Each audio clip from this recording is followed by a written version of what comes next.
안녕하세요. 반갑습니다. 오늘 참 좋은 날입니다. 하나님께서 저와 여러분의 가정에 준비하신 은혜와 평강이 넘쳐나기를 예수님의 이름으로 축원합니다. 열왕기하 11장 13절로 21절까지 낭송합니다.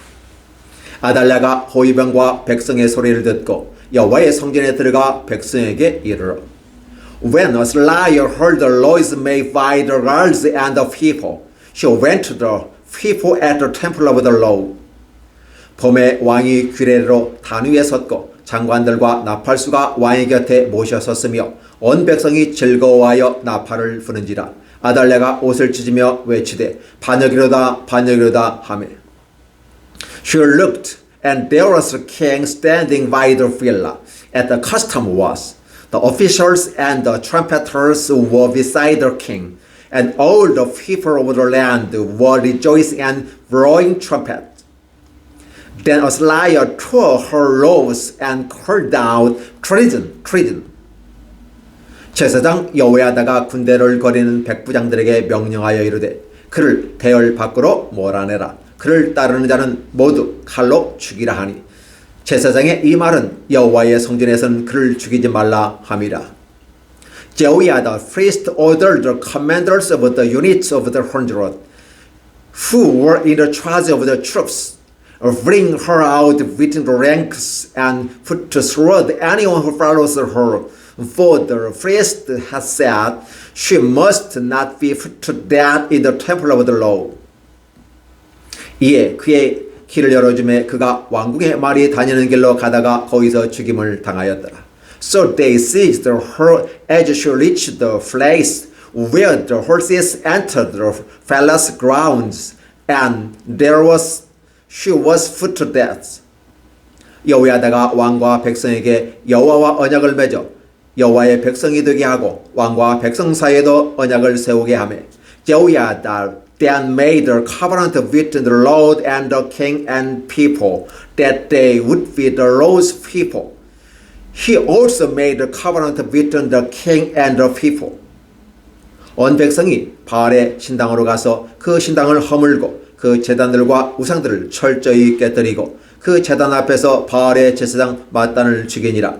제사장의 관리를 세워 여호와의 성전을 수직하게 하고 All the people of the land went to the temple of the Baal and tore it down. They smashed the altars and idols to pieces and killed Matan, the priest of Baal, in front of the altars. Then Jehoiada the priest posted guards at the temple of the Lord. 또 백부장들과 가리 사람과 호위병과 온 백성을 거느리고 왕을 인도하여 여호와의 성전에서 내려와 호위병의 문 길을 통하여 왕궁에 이르매 그가 왕의 왕자에 앉으니 He took with him the commanders of the 100, the critics, the guards, and all the people of the land, and together they brought the king down from the temple of the Lord and went to the palace, entering by way of the gates of the guards. The king then took his place on the royal throne. 온 백성이 즐거워하고 온 성이 평온하더라. 아달랴를 무리가 왕궁에서 칼로 죽였더라. And all the people of the land rejoiced, and the city was quiet, because Azariah had been slain with the sword at the palace. 요아스가 왕이 될 때 나이가 7세였더라. Joas was 7 years old when he began to reign. 열왕기하 11장 13절로 21절까지입니다. 2 Kings chapter 11 verses 13 through 21. Thank you. 안녕하세요. 반갑습니다. 오늘 참 좋은 날입니다. 하나님께서 저와 여러분의 가정에 준비하신 은혜와 평강이 넘쳐나기를 예수님의 이름으로 축원합니다. 열왕기하 11장 13절로 21절에 있는 말씀을 중심으로 여호야다를 통한 회복이란 말씀으로 함께 은혜를 나누고자 합니다. 하나님께서 우리에게 회복을 시킨다는 말은 어떤 의미를 가질까요? 이미 그 앞에서 어떠한 사건이 있었음을 의미하는 것입니다. 그래서 이제 따로 그 회복이란 단어는 시작이란 의미와 연관되어서 해석해 볼 수가 있습니다. 무엇이 망했다. 그래서 회복했다. 어떠한 것이 무너졌다. 그래서 다시 원점으로 회복했다라고 해석하다 본다면 무너짐은 끝으로 바라보고 회복이라는 단어는 시작이라는 단어로 다시 한번 생각해 볼 수 있지 않을까요? 그러면 23년도를 세 번째 주를 맞이하면서 여전히 우리는 구정을 향하여 달려가고 있습니다. 아직까지는 우리는 새로움이라는 것이 우리의 몸에 아직 익숙하게 다가오지 않은 것 같습니다. 그래서 우리는 늘 새로움을 추구하는데 시작이다 라고 말하지만 여전히 무엇을 시작할 것인가 라고 하는 부분 속에서 다시 한번 되돌아봐야 합니다. 그래서 회복이라는 단어는 반드시 멸망했고 멈추었고 심판되어졌고 과거에 잘못된 것으로부터 다시 원점으로 과거에 잘된 모습으로 회복해가는 과정, 그것을 우리는 시작이라고 해석을 하면서 23년도를 아름답게 다시 한번 열어갔으면 좋겠습니다. 이러한 모습은 마치 우리가 작심삼일을 통해서 만들어가는 것처럼 한 주간에 실수하고 두 번째 주간에 또 놓쳐버렸다면 또 세 번째 주 정도는 다시 한번 붙잡아야 하지 않을까 생각해 봅니다. 그래서 여호야다를 통한 회복이란 모습 속에서 새로운 출발을 해보면서 하나님께서는 우리에게 어떠한 것을 펼쳐 보이실 원하시는가 라는 것입니다. 성경이라는 것은 하나님의 뜻을 우리에게 알려주시고자 원하시는 것입니다. 물론 기본적인 것은 하나님과 그의 보내신 자 예수 그리스도를 믿는 것이 영생이라고 요한은 말하고 있습니다. 맞습니다. 우리는 하나님이 우리 아버지시고 우리를 구원하는 구원의 고속도로를 내기 위하여 구원자 되신 예수께서 이 땅에 오셨으므로 하나님이 보내신 자 예수 그리스도를 믿는 것은 바로 아름다운 것이고 성경의 핵심입니다. 그렇다면 역사를 통해서 하나님은 우리에게 어떠한 삶을 살기를 원하실까를 우리는 성경의 역사를 통해서 한번 살펴보는 것입니다. 오늘 본문은 바로 그 본문이다.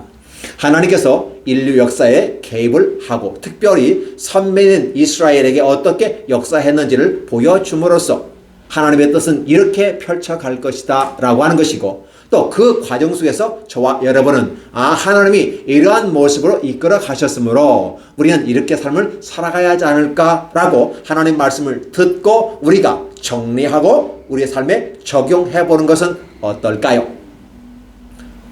하나님께서는 저와 여러분에게 놀라운 은혜를 주시고자 원하신 것입니다.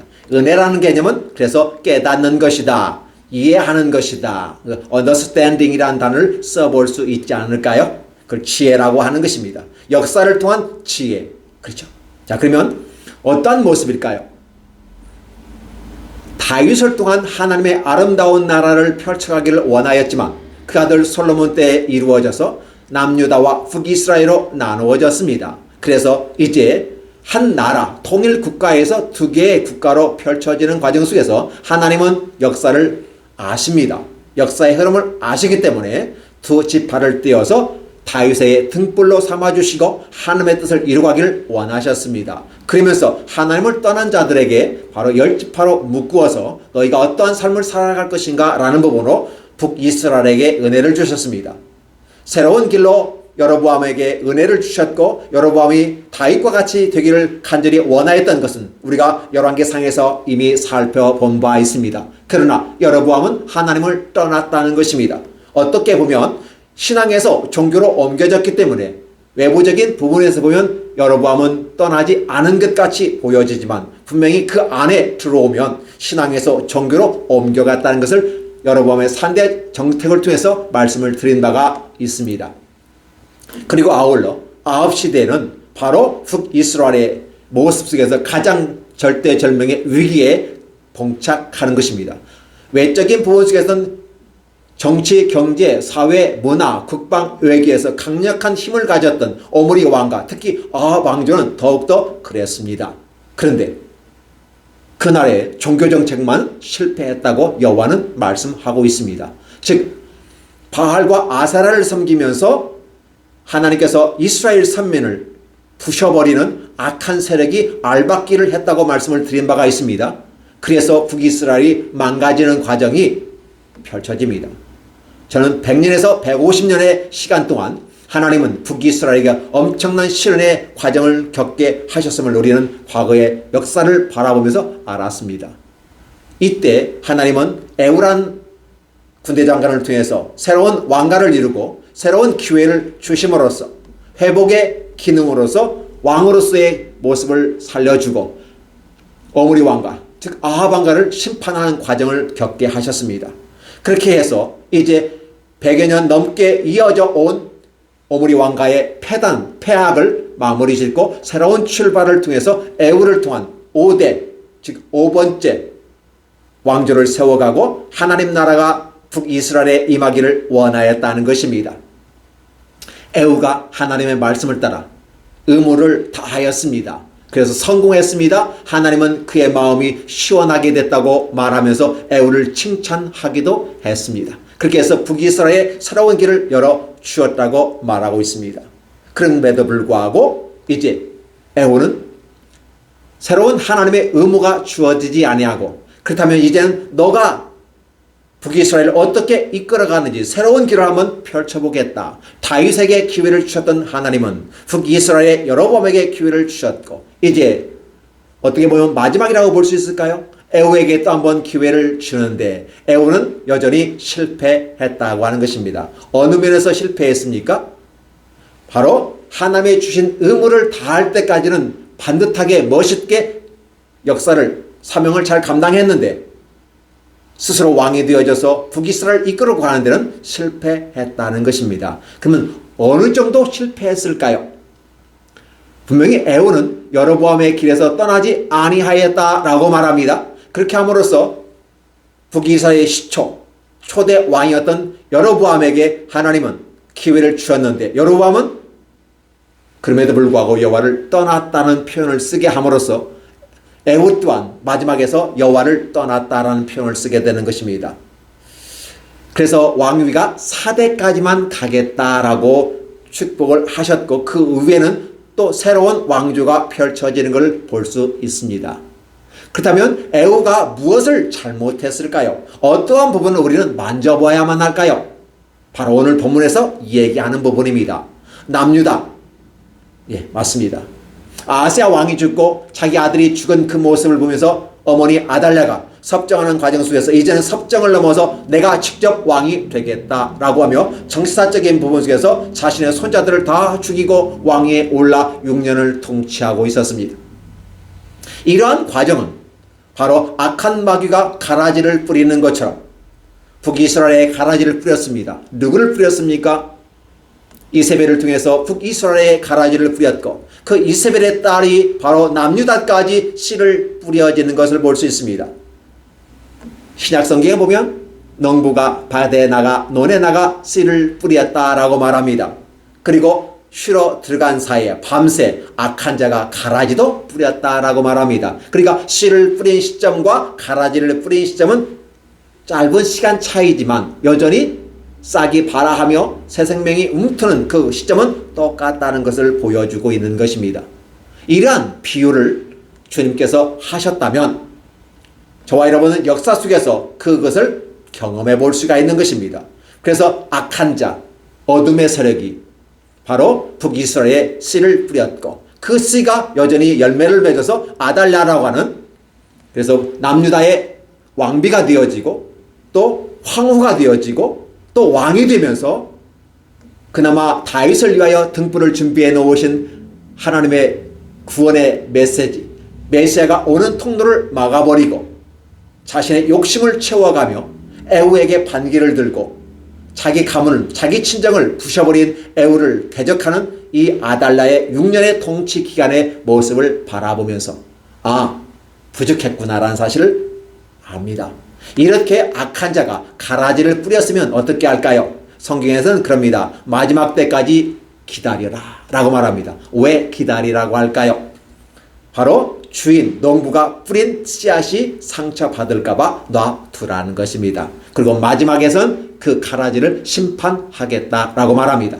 오늘 이 본문은 바로 그러한 부분입니다. 자, 이제 아달랴가 북이스라엘의 어머니를 통한 어둠의 씨앗으로 알박기를 하고 가라지로서 알박기를 했습니다. 그래서 북이스라엘이 힘들었다는 사실을 여러분 알고 있습니다. 남유다 때 역시 아달랴를 통해서 6년 동안의 고통을 겪어야만 했던 것입니다. 근데 하나님은 그걸 가만히 놔두지 않았다는 것입니다. 메시아가 오는 통로를 막아버리는 이 아달랴를 다시 제거하는 방법으로서 하나님이 바로 조연 연출자를 세웠다고 저번 주에 말씀을 드렸습니다. 맞습니다. 여호야다, 여호세바, 그렇죠? 그래서 이 여러 손자들 중에 가장 막내 아들이라고 볼 수 있죠. 어떤 강보에 쌓인 어린 아이, 그렇죠? 이 아이를 고모가 유모와 함께 자신의 침실에 숨겼다가 여호와의 성전에서 6년을 키워 나가는 모습을 보여주고 있고, 그 과정 속에서 자기 남편 여호야다 제사장으로서 기능을 충분히 잘하고 드디어 7세의 왕위로 세우는 과정을 보여줌으로써 하나님께서 조공, 즉 조역을 감당하는 자가 바로 연출자라고 볼까요?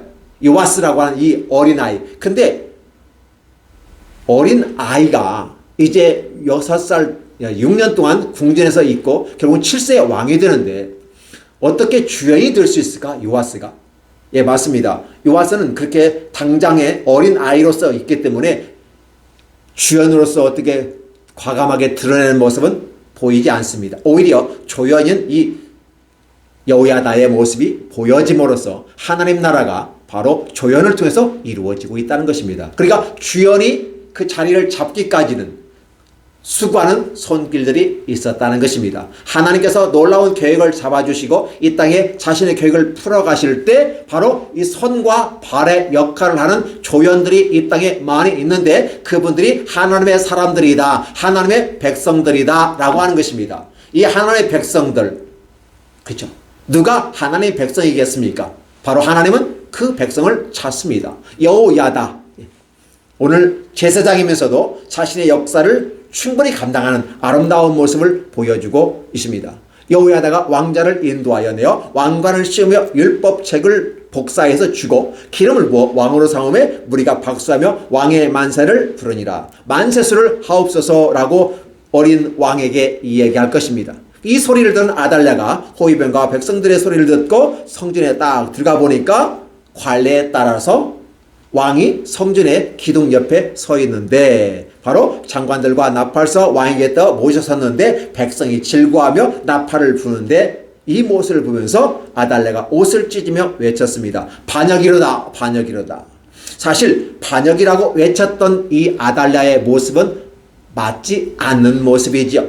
자기 자신이 바로 남유다의 왕가를 부셔버리고 다윗의 혈통을 다 죽여버리고 스스로 왕에 올라갔던 일은 어떤 일일까요? 말 그 자체가 반역입니다. 그러니까 반역이라고 외칠 자가 아닌 자가 반역이라고 외치는 이러한 아이러니한 모습이 우리에게 보여지고 있습니다. 제사장 여호야다가 군대를 거는 백부장들에게 각본대로 얘기합니다. 여기는 성전이다. 그래서 그 아달랴를 여기서 몰아내라. 왜냐하면 여기서 피를 흘릴 수가 없기 때문에 그렇습니다. 그래서 칼로 위협을 하며 이 아달랴를 몰아내는 거죠. 어디로 몰아냅니까?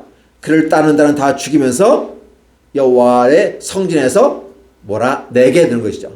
그의 길을 열어주니까 그들이 뒷걸음치면서 도망갑니다. 그런데 왕궁에 말이 다니는 길을, 그죠? 마길이죠. 마문이라고 말하면서 그래서 출입구 쪽에 말이 다니는 길이다라고 하죠. 거기에서 죽임을 당하였다. 이 말은 수치를 동반한 죽음을 맛보았다라고 표현해 볼 수 있습니다. 그래서 여호야다가 이제 드디어 악한 자를 멸하는 상황에 봉착합니다. 그러니까 악한 자 아달랴를 죽임으로써, 근데 지금은 다윗 왕가가 다 끊어진가요? 다 죽었잖아요. 그러나 여러분 기억해 주시기 바랍니다. 하나님은 항상 자신의 씨앗을 남겨두는데 어떠한 씨앗을 남겼습니까? 바로 요아스란 어린 아이를 남겨두었습니다. 그래서 저번 주에는 이 말씀을 드렸습니다. 그 요아스가 바로 임마누엘이고 그가 메시아라는 사실을 이 얘기하는 거죠. 무슨 소리예요? 다윗의 가문을 이어나가는 그 위기 속에서 맥을 이어갈 수 있도록 하나님의 기회를 통해서 요아스가 등극한다. 근데 이 요아스의 삶을 보면 아기 예수님이 이 땅에 태어났을 때 모습과 동일하다. 자, 아달랴가 죽이고자 했던 그 많은 어린 아이들, 왕자들 다 죽였지 않습니까? 근데 아달랴는 사실은 남유다 사람이 아니라 북이스라엘 사람입니다.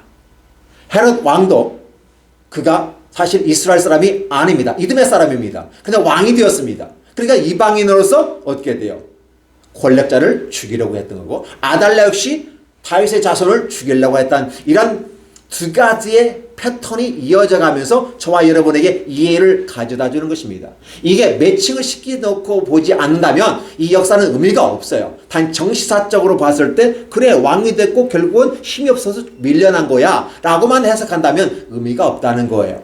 이 성경은 바로 메시아가 어떻게 오고 어떻게 고난을 받고 하나님의 나라가 이 땅에 임하는 것에 침범을 당하고 침노당할 때 하나님은 그걸 다시 엎어서 회복을 시켜서 하나님 나라를 다시 펼쳐갈 것인가 라는 부분입니다. 저와 여러분은 지나간 시간을 과거라고 말하고 오늘은 현재라고 말하고 내일은 미래라고 말합니다. 근데 하나님의 모습은 이런 크로노스적인 시간 개념을 말하지 아니하고 과거든 현재든 미래든 하나님의 나라가 이루어가는데 악한 자가 어둠의 가라지를 알박기 해서 하나님 나라를 꽉 봉쇄시키고 하나님 나라를 망가뜨리는 그런 계획에 대해서 하나님은 개입하시고 보호하시고 이끌어 가신다는 사실입니다. 따라서 저와 여러분에게도 하나님은 같이 임하시는데 여러분이 바라보는 이러한 모습 가운데 역사 속에서 메시아가 어떻게 도래하는지에 대해서 하나의 밑그림을 그려주는 것입니다. 그것은 하나님의 나라가 임하는 것을 강조한다면 저와 여러분의 마음속에 하나님의 나라가 임할 때 동일하게 함께한다는 사실입니다.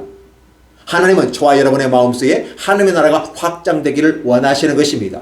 그래서 성령 하나님이 저와 여러분에게 오셔서 성전을 삼아주십니다. 저의 마음의 성전을 삼아주시고 우리 마음에 좌정하십니다. 그분은 성령 하나님이십니다. 그래서 성령 하나님은 성부 하나님과 성자 예수 그리스도의 아름다운 계획들이 우리들의 마음속에 실현되기를 원한다는 사실입니다. 그렇게 함으로 말미암아 새롭게 우리들의 마음의 천국이 확장되어 가는 것입니다. 이게 바로 하나님께서 원하시는 것입니다. 그래서 회복이란 단어는 저와 여러분의 마음속에 무엇로 망가져 있습니까? 바로 이세벨의 북이스라엘, 아달랴의 남유다, 바로 바알과 기타 여러 혼합 종교적인 여호와를 섬기면서도 바알을 섬기고, 왜? 한쪽 종교만 얘기하면 편파적인 것처럼 느껴지니까 좀 지혜롭게 부드럽게 융합 포화 정치, 순화 정치 같이 더불어 갑시다 라는 그런 느낌을 주면서 우리는 종교의 자유를 얘기하면서 하는 것 같지만 사실은 혼합 종교를 펼쳐가고 있었습니다. 하나님은 그걸 원치 아니하십니다. 오직 하나님은 저와 여러분의 마음속에 하나님의 나라가 임하기를 원하고 그 하나님의 나라의 그 수로운 왕좌에 앉기를 원합니다. 요아스가 드디어 성전에서 나와서 이스라엘 왕위에 앉아 있는 것처럼 어떤 절차를 따라서 여호야다가 말하는 그 절차를 따라서 왕좌에 앉는 것처럼 저와 여러분의 마음속에 하나님이 우리 안에 좌정하기를 원하시는 것입니다. 바로 요아스가 그 왕좌에 앉아있는 것처럼 저와 여러분의 모습 속에 마음속에 하나님을 왕으로 모셔드리는 건 어떨까요? 혹여 저와 여러분의 마음속에 그 왕자가 비어 있습니까? 아니면 예전에는 하나님이 왕자로서 앉아있는데 여러분이 하나님을 몰아내거나 하나님을 출장 보내버리셨습니까? 그래서 그 마음에 빈자리가 있습니까? 그래서 그 마음에 외로움이, 아픔이, 슬픔이 밀려오는데 그 자리를 채울 만한 것이 없어서 우상을 갖다 놓고 바알을 섬기며 아사라를 섬기며 기타 다른 종교들을 갖다 놓고 섬기는 건 아닙니까?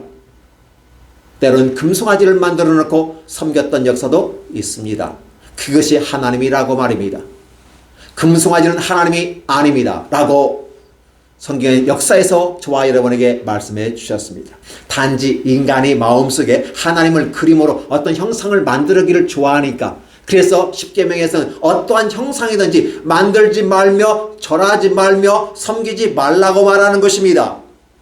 동상 문화가 좋은 게 아니라 하나님은 부셔버리라고 하는 것입니다. 예술 작품으로서는 의미가 있을는지 몰라도 그게 신성을 부여할 수 없고 그 우상은 가로로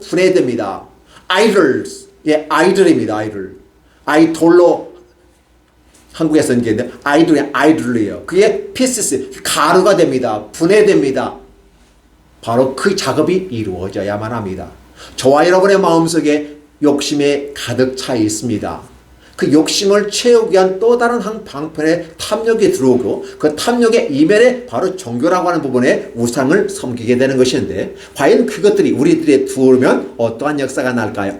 우리의 마음의 왕자에서 주님을 몰아내는 것이고 빈자리에 인간의 문화와 인간이 만든 산출물로 말미암아 가득 채우게 돼요. 그러니까 뭔가 채워진 것 같은데 만족을 느끼지 못한다는 것입니다. 그러니까 북이스라엘은 남유다이든 간에 역사의 삶 속에서 허전한 인간의 삶을 살아가고 있다는 사실입니다. 돈이 많아도 성공해서도 어떤 자리에 앉아서도 한때 그 기쁨과 즐거움은 유지할 수 있는지를 몰라도 영원한 기쁨이 되지 않는다는 사실입니다.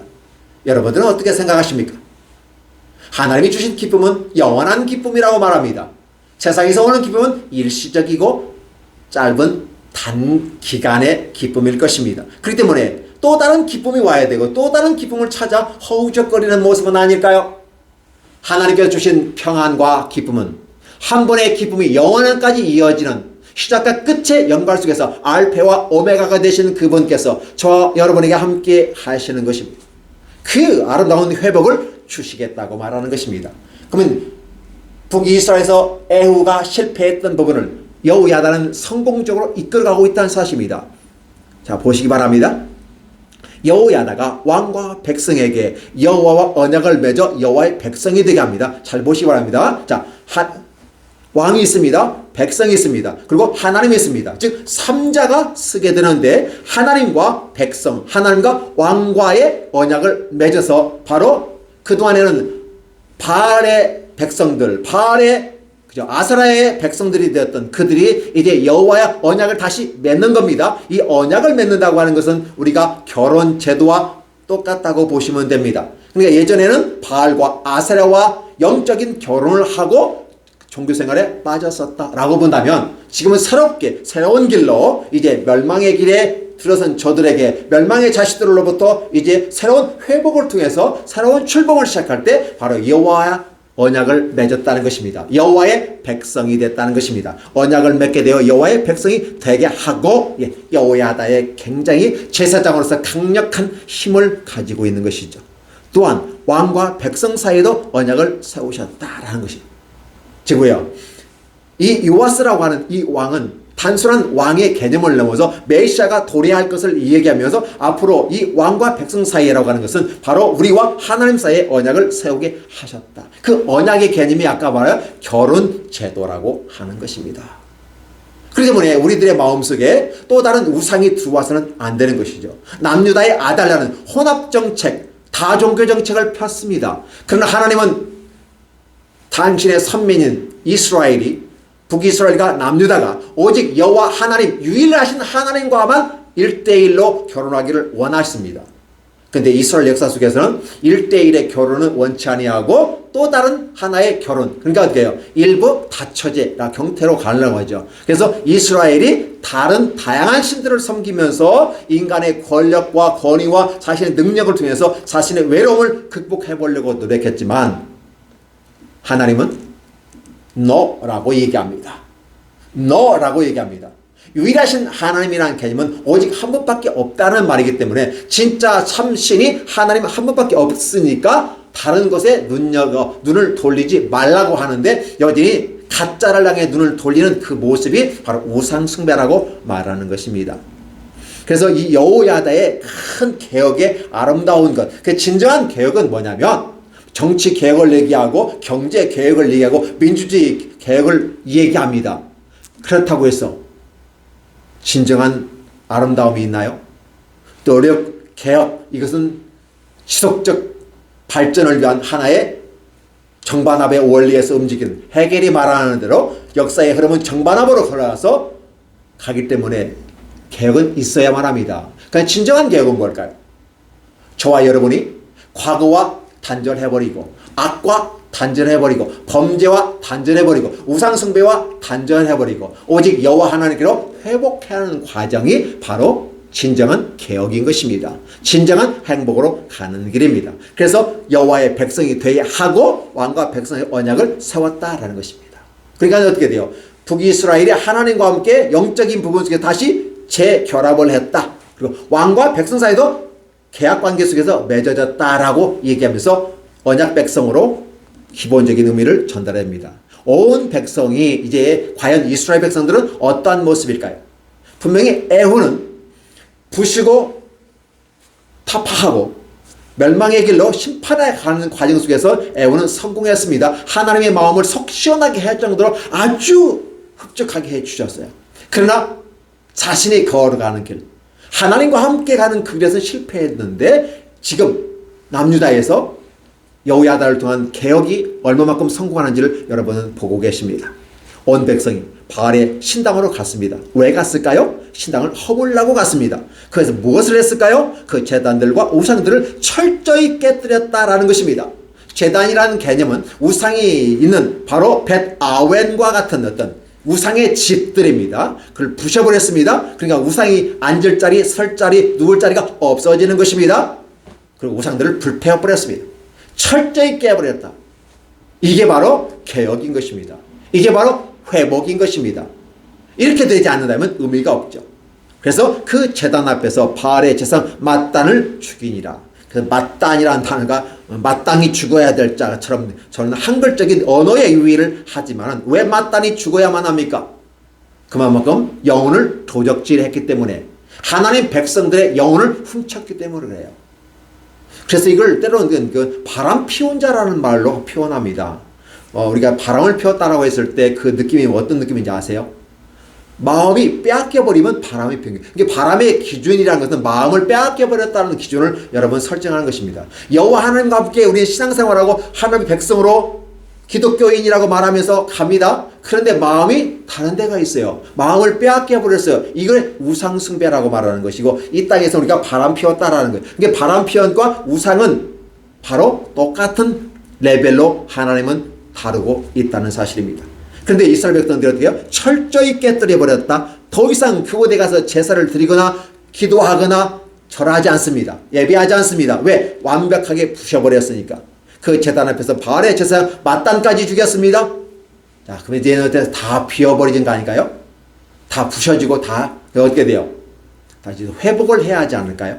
그러니까 여호와의 성전을 수직하게 하고 뭐하여? 제사장의 관리를 세워서 성전을 수직하게 했다라고 말하는 것입니다. 이 수직하게 한다는 말은 단순히 성전을 지켰다는 개념도 있지만 여호야다의 종교 개혁을 통해서 바로 성전세를 다시 내게 합니다. 이 성전세는 내서 종교가 부패해졌을 때 종교들이 불교든지 기독교든지 바로 역사 속에서 너무 종교에 빠졌을 때 종교가 비대해집니다. 많은 승려들이 옷을 벗고 사찰로 들어갑니다. 그들의 신념을 따라 가는 거야. 누가 뭐라고 하겠습니까? 그럼 너무나 많은 땅을 차지하고 있을 때 우리의 국가 정부가 종교를 건드릴 수 없죠. 그래서 개혁이라는 개념을 쓸 때는 어떻게 돼요? 교회가 또 아니면 그 종교들이 갖고 있는 땅들을 다시 환수하는 것을 개혁이라고 바라볼 정도로 그랬습니다. 이런 모습이 너무 심각한 것이죠. 그러나 여호야다는 바로 성전세를 거두었는데 이 성전세 개념이 어느 정도냐? 돈을 쌓아두고 땅을 쌓아두고 건물을 쌓아두어서 부정부패, 그래서 이게 타도의 대상이 될 정도의 종교의 모습으로 가는 것이 아니라 최소한의 성전을 지키고 성전을 운영하는 기본적인 운영이 되어가는 정도의 그보다 조금 상한 선까지는 허락하지 않을까요? 요즘 한국교회가 비대해지는 것 같습니다. 만명다리가 넘어가는 거대 교회, 맘모스 교회가 나오게 됩니다. 한국적인 자랑이고 세계적인 자랑입니다. 예, 그 말의 의미는 구원받은 영혼의 수가 많아졌다라는 의미에서 우리는 긍정적 사인을 보낼 수 있지만 그로 말미암아 교회가 비대해짐으로 말미암아 생기는 각종 문제들도 드러나고 있다는 사실입니다. 그래서 여호야다가 성전세를 거두고 그 개념은 바로 무너진 성전을 수축하고 성전을 유지하고 성전에서 같이 제사 드리는 제사장들, 레위인들 그들의 삶을 영위하게끔 기본적인 만들 틀을 내 범위 내에서 성전세가 확정됐다는 사실입니다. 그렇게 함으로써 여호와의 성전이 수축이 되어지고 거기서 수종 들고 섬기는 여러 가지 사명들을 감당할 수 있었다는 것입니다. 이게 바로 여호야다의 개혁인 것입니다. 그래서 또한 아울러서 백부장과 가리사람과 호위병들 백성을 거느리고 호위병의 문을 따라 왕궁에 들어 왕제에 앉히는 이 모습을 통해서 여호야다는 완벽하게 승리하게 됩니다. 자, 이로 말미암아 여호야다는 7살에 요아스를 왕위에 세워놨기 때문에 사실 7살짜리 8살짜리 그렇죠. 이 10대가 왕이 되어서 나라를 통치하는 건 어려웠을 것입니다. 그래서 세상에서도 섭정이라는 단어를 쓰게 됩니다. 수렴청정이라는 단어를 쓰게 되기도 하는 것이죠. 자, 그렇게 함으로써 됐는데 바로 어린 아이 대대로 나라를 다스릴 것 같지 않지만 백성들은 즐거워했다. 근데 문제는 이 개혁이 반역이로다 아달라가 이게 좀 어떤 반역이라고 볼 수도 있겠죠. 근데 반역이 일어났는데 백성이 즐거워하고 있어요. 온 성이 평온해졌다. 왜 이 표현을 썼을까요?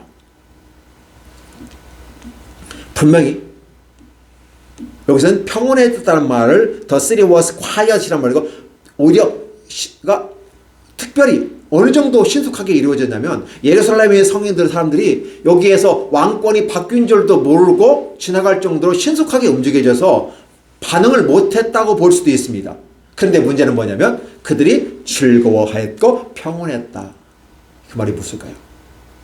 정상으로 회복되는 것이다. 만약에 정상 회복이 아니면 시끄럽겠죠. 이런 모습들이 저와 여러분이 함께 살펴보셨으면 좋겠습니다. 백성이 즐거워하고 그 성이 평온했더라. 그 성은 어떤 성이에요? 예루살렘 성입니다. 평화의 성 아니겠습니까? 온전하지 못했다면 조용할 수가 없습니다. 브라질에서 대통령 선정되고 부정선거라고 말하며 폭동이 일어나고 난리 아니겠습니까? 바로 그런 힘든 와중 속에 있는데도 불구하고 여기서는 평온했다라는 것은 하나님께서 원하시고 하나님께서 개입하시면서 새로운 회복의 길로 인도하시니까 모든 백성이 즐거워했다. 당연히 아달라는 왕궁에서 칼로 죽었더라. 결론적으로 말하면 요아스가 왕이 되어 나이가 7세였더라. 7세부터 다 이 모습에 딱 11장으로 끝나는 이 모습 속에서 바로 여호야다의 개혁이라는 거예요. 그러면 왕은 어떨까요? 제사장은 어떨까요? 선지자는 어떨까요? 지금 저와 여러분은 왕의 모습을 바라보고 있고 제사장의 모습을 바라보고 있습니다. 왕은 정치사적인 면에서 통치의 개념을 가지고 갑니다. 그러다 보니까 왕이 더 위험할 수가 있겠죠. 폭넓은 어떤 모습 속에서 아마 자신의 선택이 쉽지는 않은 선택들을 할 수밖에 없는 상황입니다. 그럼에도 불구하고 다윗은 여호와 앞에 나와서 온전한 하나님 마음에 흡족한 왕이 되는 것을 볼 수 있었다면 오늘 왕 에후도 그 길을 걸어갈 수 있지 않았을까를 생각해보고, 그런데 에후가 하지 못했던 게 있어요. 바로 제사장으로서 하나님의 율법을 복사해서 율법을 가르치고 하나님께 나와서 그들의 죄를 속량하고 해 나아가는 그 과정 속에 하나님과 밀접한 세부적인 관계 속에 언약을 맺게 하고 만들어 이런 삶의 개혁들, 이런 것들이 이루어져야 합니다. 우리가 특히 기독교가 욕을 많이 먹고 있고 세상의 어떤 손가락질을 당한다고 여러분 다 알고 있을 것입니다. 뭐가 안 돼서 그랬을까요? 세상은 교회에 대한 기대치가 큽니다. 그래도 하나님 백성이고 하나님 백성이 잘 서야 세상 사람들도 하나님 앞에서 그 백성 때문에라도 우리가 살아갈 수 있을 건데, 하나님 백성들이 오히려 종교적인 것에 빠져서 자신의 욕심을 따라가니까 세상에서는 기독교인들을 바라보면서 속상해한 거예요. 어떻게 보면 기독교를 해서 손가락질하고 욕을 날리고 뭐 비아냥거리고 하는 이 모습이 왜 그래 저들은? 하고 우리는 얘기하지만 저들의 입장에서 보면 그건 아우성으로 혹시 들리지 않습니까? 이게 비기독교인들이 기독교인들에게 손가락질한다고 같이 싸워야 되고 맞대항해야 된다고 누군가는 그렇게 이 얘기를 하더군요. 그러나 그건 아닙니다.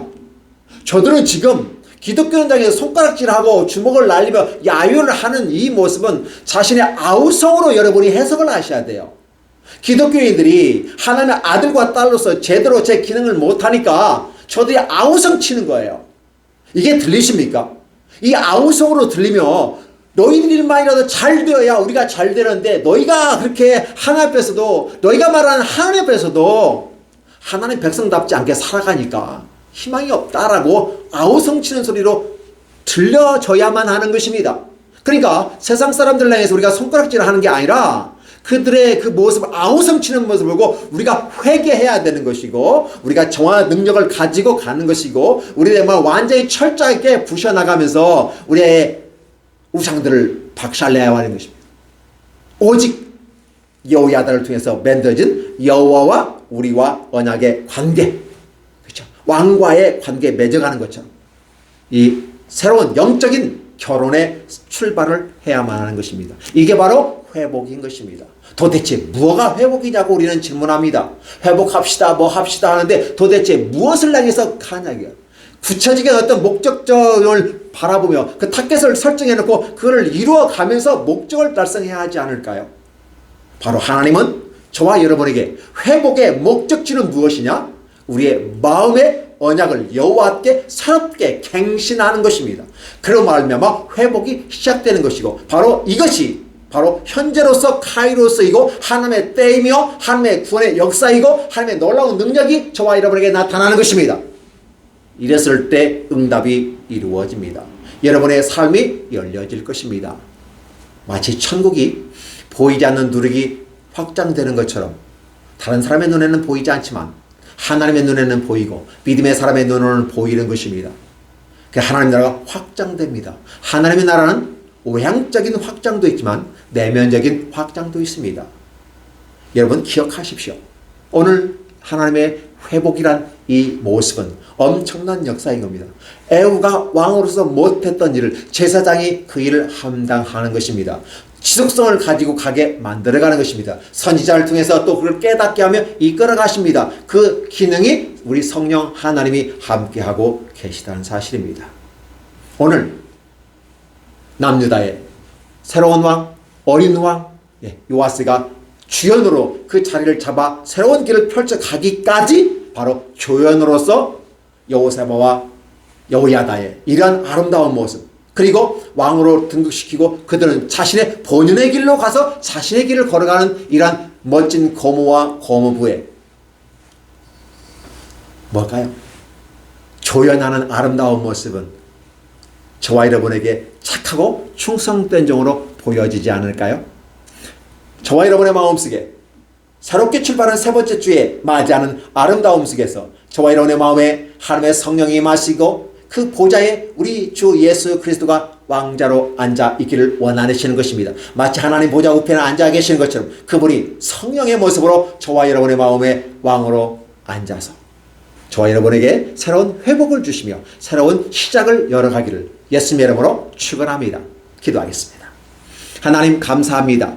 무한한 은혜와 권능으로 우리와 함께 하심을 감사드립니다. 우리 하나님이 광대하시기 때문에 우리 하나님의 움직임을 우리가 알 수는 없으나 역사의 흔적 속에서 여호와께서 어떻게 역사하시는지를 살펴봄으로써 부족하고 연약한 우리들의 마음속에 하나님의 나라 확장을 위해서 임하시고 우리의 왕이 되시고 우리를 이끌어 가실 원하며 진정한 회복의 모습 가운데 언약을 재갱신하고 또 새롭게 일신 또 일신 그래서 새로워져가는 그 모습 가운데 우리가 하나님의 백성으로 서게 하여 주옵소서. 세상 사람들이 기독교를 향해서 욕하고 하소연할 때 그들의 울부짖는 소리가 들려지게 하시고 그들을 위해서 기도하면서 우리가 자성하고 자정하며 말씀으로 돌아오는 아름다움이 있게 해주시고 목사로서 뿐만 아니라 모든 성도들이 욕심을 다 내려놓게 하시고 오직 하나님 말씀 앞에서 서보려는 몸부림이 있게 하여 주옵소서. 진정한 회복이 있게 하여 주옵소서. 새로운 시작이 되게 하여 주옵소서. 예수님의 이름으로 축복하며 기도하옵나이다. 아멘.